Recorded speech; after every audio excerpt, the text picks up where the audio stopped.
राजधानी के dream project sky walk के निर्माण कार्यों को आगे बढ़ाने के लिए प्रशासनिक स्वीकृति देते हुए करीब 37 करोड़ रुपए का आवंटन करने पर प्रदेश के मुख्यमंत्री विष्णुदेव साय और डिप्टी सीएम अरुण साहब का आभार जताया।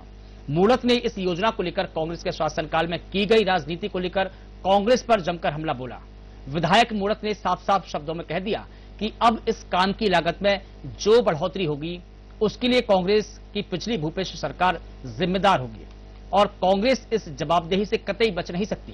भाई कांग्रेस पार्टी ने स्काई वॉक के फिर से निर्माण को लेकर अब सरकार को घेर दिया है। आपको बता दें कि स्काई वॉक को लेकर अब पूरे मुद्दे को लेकर प्रदेश में सियासत जोरों पर है। एक तरफ भारतीय जनता पार्टी कांग्रेस को कटघरे में खड़ा कर रही है तो कांग्रेस पार्टी ने अब सरकार पर सवाल खड़े किए हैं।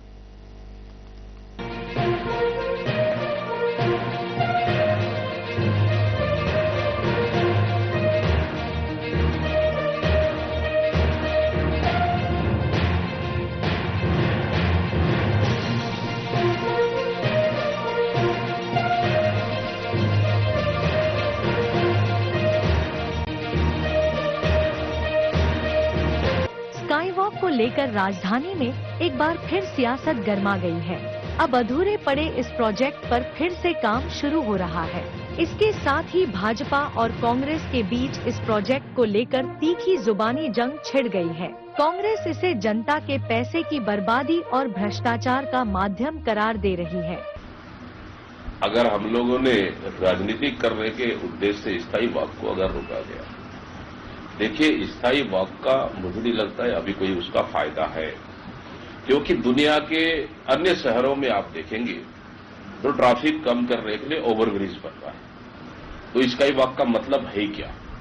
क्योंकि आने वाला समय में रायपुर राजधानी है और यहाँ पे लगातार ट्रैफिक का लोड बढ़ रहा है, तो स्काई वॉक के जगह उन्हें तो ओवरब्रिज बनाना चाहिए। वहीं भाजपा का कहना है कि अधूरे विकास कार्य को पूरा किया जा रहा है। कांग्रेस कार्यकाल में राजनीति के उद्देश्य से स्काई वॉक के काम को रोका गया था। रायपुर शहर के विकास को ध्यान में रखते हुए, बढ़ते हुए ट्रैफिक का दबाव, इन सबको बात को ध्यान में रखते हुए हमारी सरकार के समय स्काई वॉक की योजना बनी थी।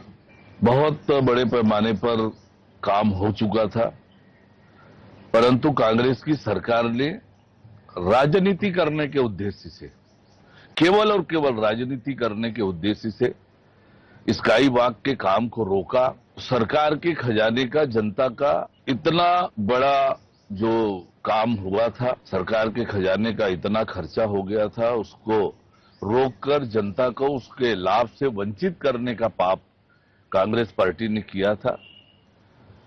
उन्होंने जांच कमेटी भी बनाई, जांच भी किया और उनकी ही कमेटी, सीनियर विधायक की अध्यक्षता में कमेटी बनी। कमेटी ने भी रिपोर्ट दी कि ये स्काई वॉक को बनाया जाना चाहिए। में है कंप्लीट, जो बचा हुआ काम था उसके आर्डर को पढ़ लें, वो कॉपी भी मैंने उसमें स्पष्ट लिखा, बचे हुए कार्य को पूर्ण करने के लिए ये 37 करोड़ का टेंडर, 20% का भी जिक्र किया हुआ है। जो कॉस्टिंग है टेंडर कॉस्ट, वो 20% एवज में गया टेंडर। बहरहाल राजधानी रायपुर में एक बार फिर अधूरे स्काई वॉक प्रोजेक्ट का काम शुरू होने जा रहा है। जयस्तंभ चौक से शास्त्री चौक तक प्रस्तावित इस प्रोजेक्ट को लेकर राज्य शासन ने 37 करोड़ 75 लाख रुपए की मंजूरी दे दी है। यह वही बहुचर्चित स्काई वॉक है जो पिछले 8 वर्षों से अधर में लटका हुआ था।